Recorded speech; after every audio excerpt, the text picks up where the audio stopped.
우리 30에서 40대 분들의 아파트 구입이 고점에 물린 것이 아니길 바라는 마음이 간절하다는 것을 먼저 말씀드리고 시작하겠습니다. 그런데 요즘 분위기 보면 정말 뭔가 심상치는 않습니다. 제가 사는 동네가 서울은 아니지만 그래도 서울 출퇴근이 가능한 곳임에도 아파트 가격이 거의 4년 전 가격으로 돌아갔습니다. 내 집 마련이라는 꿈이 우리 젊은 세대들을 덫으로 몰아넣고 있는 건 아닌지 걱정입니다. 최근 몇 년 사이 대한민국의 30에서 40대 사이에서 아파트 구입률이 급격히 증가했습니다. 그런데 경기는 침체되고 있고 대출 금리는 계속해서 오르며 주택가격은 불확실한 흐름을 보이고 있습니다. 결국 이들이 감당해야 할 대출 이자는 눈덩이처럼 불어나고 있는데요. 부동산 시장의 지형도가 바뀌고 있습니다.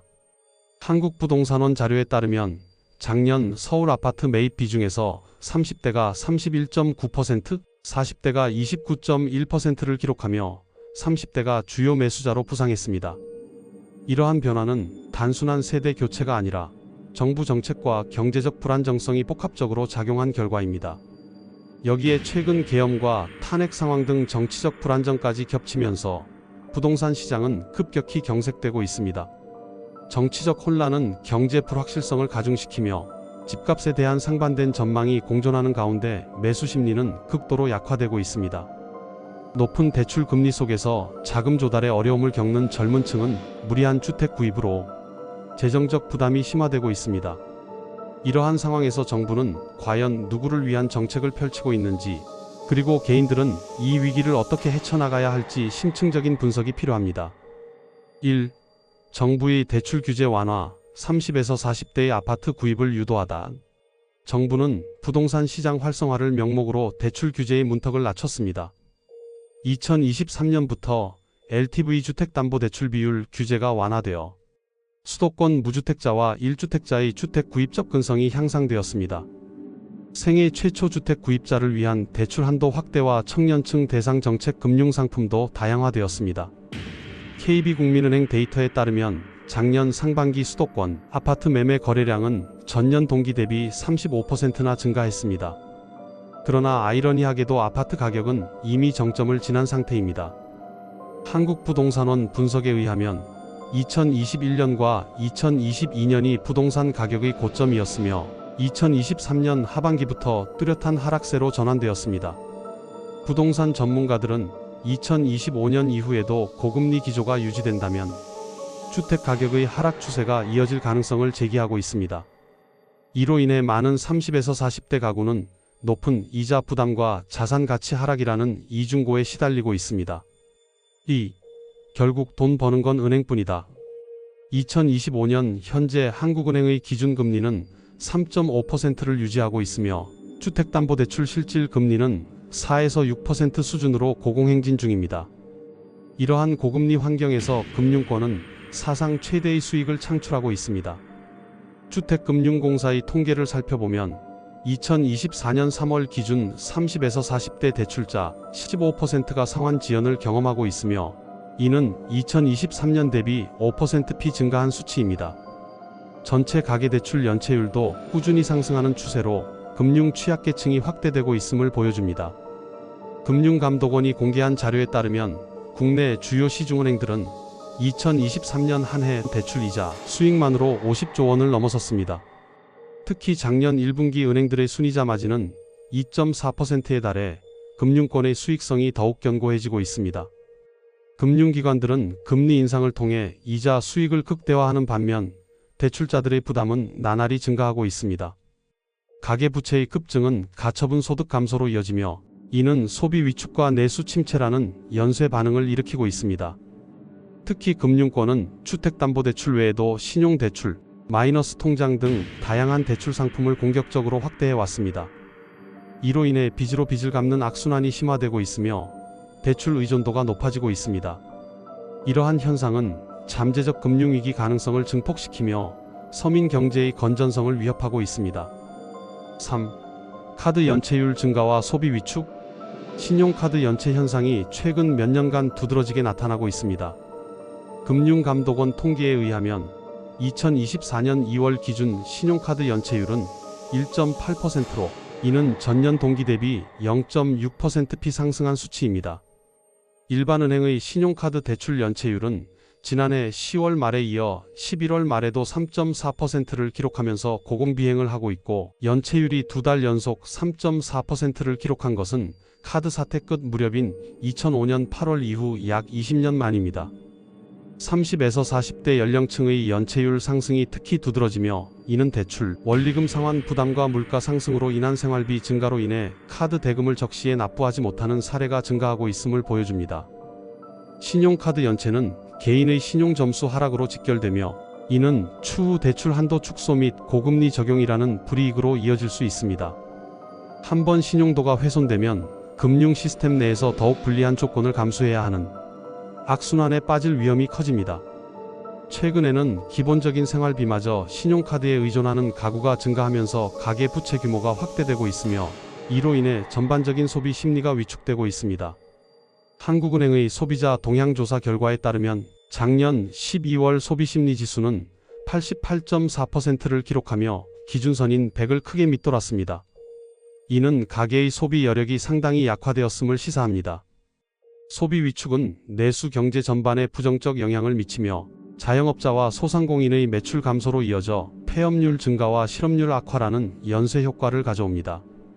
이러한 소비 침체는 일시적인 경기 둔화를 넘어 장기적인 경제 침체로 발전할 가능성이 있습니다. 민간 소비가 감소하면서 기업의 실적도 악화되고, 이는 투자 축소와 인력 구조 조정으로 연결될 수 있습니다. 금융 부문에서도 카드 연체율 상승으로 신용 등급 하락자가 증가하고 있으며, 이는 장기적 경제 성장에도 부정적 요소로 작용할 전망입니다. 4. 실업률 상승과 소득 감소. 고용시장의 불안정성이 2025년 들어 더욱 심화되고 있습니다. 자영업 부문의 폐업률이 증가하고 신규 일자리 창출이 정체된 가운데, 대기업마저 인력 감축에 나서면서 고용 불안이 가중되고 있습니다. 청년층과 중장년층 모두 취업난에 시달리고 있으며, 이는 소득 양극화를 심화시키는 요인으로 작용하고 있습니다. 실업률 상승은 직접적인 가계 소득 감소로 이어지며, 이로 인해 필수적인 지출조차 줄이는 현상이 나타나고 있습니다. 많은 가정에서 외식, 여행, 문화활동 등 비필수 소비를 축소하고 있으며, 심지어 생활필수품 구매에도 카드 할부를 이용하는 사례가 늘고 있습니다. 특히 40대 이상 중장년층 실직자의 경우 재취업 장벽이 더욱 높아진 상황입니다. 기업들의 신규 채용 감소로 인해 경력직 노동자들이 노동시장에서 배제되는 현상이 가속화되고 있습니다. 이는 소득 단절과 함께 원리금 상환 부담을 가중시켜 추가적인 연체와 신용불량 위험을 높이는 악순환을 초래하고 있습니다. 실업률 증가는 개별 가구뿐만 아니라 국가 재정에도 부정적 영향을 미치고 있습니다.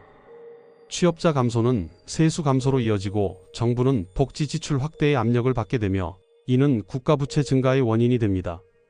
특히 장기화되는 청년 실업 문제는 사회적 불만과 세대 간 갈등을 심화시킬 수 있으며, 이는 장기적으로 경제 성장 잠재력을 저해하고 사회 불안 요인으로 작용할 가능성이 있습니다. 실업과 소득 감소 문제는 개인적 차원을 넘어선 구조적 문제로 접근해야 하며, 정부의 정책적 개입과 기업의 사회적 책임이 함께 요구됩니다. 고용 안정성과 적정 소득이 보장되지 않는다면 가계 부채 문제는 더욱 심각해질 것이며, 이는 한국 경제의 지속 가능한 성장을 저해하는 요인이 될 것입니다. 5. 정부와 금융권이 만든 현실, 그리고 국민들의 선택. 30에서 40대는 내 집 마련이라는 사회적 압박 속에서 고금리 대출을 감수하며 주택을 구입했지만, 현실은 예상보다 훨씬 가혹하게 전개되고 있습니다. 정부 정책의 방향성과 금융권의 이윤 극대화 전략이 이러한 문제를 가속화하고 있는 상황입니다. 이러한 상황에서 일반 국민들은 어떤 대응 전략을 취해야 할까요? 부동산 시장의 구조적 변화를 이해하라. 단기적인 정부 정책에 휘둘리지 말고 주택시장의 장기 추세와 거시경제 환경을 종합적으로 분석해야 합니다. 재정 건전성을 최우선으로 고려하라. 대출 이자 부담이 장기적으로 감당 가능한지 면밀히 검토하고, 향후 소득 전망과 금리 변동 가능성을 함께 고려하여 신중하게 판단해야 합니다. 금융 정책의 방향성을 주시하라. 금리 정책과 대출 규제의 변화가 자신의 재정 상태에 미칠 영향을 분석하고, 필요시 재무 전문가의 조언을 구하는 것이 중요합니다. 유동성 확보에 주력하라. 예측하기 어려운 경제 상황에 대비해 3에서 6개월치 생활비에 해당하는 비상자금을 확보하는 것이 필수적입니다. 투자 포트폴리오를 다각화하라. 부동산에 편중된 자산 구조를 탈피하여 채권, 주식, ETF 등 다양한 투자 수단을 활용해 위험을 분산시키는 전략이 필요합니다. 현명한 의사결정과 체계적인 재정 관리만이 경제적 불확실성 속에서 개인의 자산을 보호할 수 있는 방법입니다. 정부와 금융권의 움직임을 예의주시하면서 철저한 준비를 통해 경제적 변동성 속에서도 재정적 안정을 유지하는 것이 중요합니다. 6. 결론. 대한민국의 30에서 40대는 현재 부동산 시장의 구조적 변화 속에서 상당한 재정적 압박에 직면해 있습니다. 정부의 대출 규제 완화 정책에 따라 많은 이들이 주택 구입에 나섰지만 결국 남은 것은 과중한 이자 부담과 자산 가치 하락의 위험입니다. 이 과정에서 금융기관들은 역사적인 수익을 창출하고 있는 반면 일반 국민들은 날로 심화되는 경제적 어려움에 봉착하고 있습니다. 신용카드 연체율 증가, 대출 상환 부담, 소비심리 위축, 실업률 상승 등 다양한 경제적 위기 신호가 감지되고 있으며 이는 한국 경제 전반에 부정적 파급 효과를 미칠 가능성이 높습니다. 이러한 현실을 객관적으로 인식하고 더욱 면밀한 재정 계획과 시장 분석을 통해 개인의 경제적 손실을 최소화하는 접근이 필요합니다.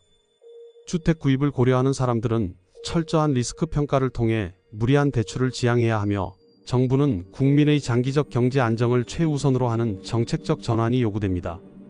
정부의 역할은 일시적인 시장 활성화가 아닌 국민들이 지속 가능한 경제 안정을 누릴 수 있는 실효성 있는 지원책을 마련하는 데 있습니다.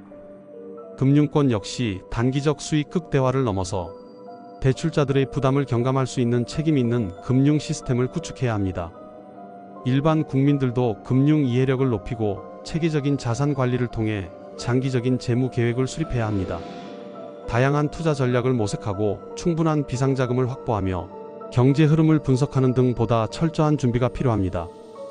이 위기를 어떻게 극복하느냐에 따라 개인과 국가 경제의 미래가 결정될 것입니다. 정부와 금융권, 그리고 국민들이 협력하여 경제적 안정성을 강화할 때 한국 경제는 더욱 건강하고 지속 가능한 발전을 이룰 수 있을 것입니다.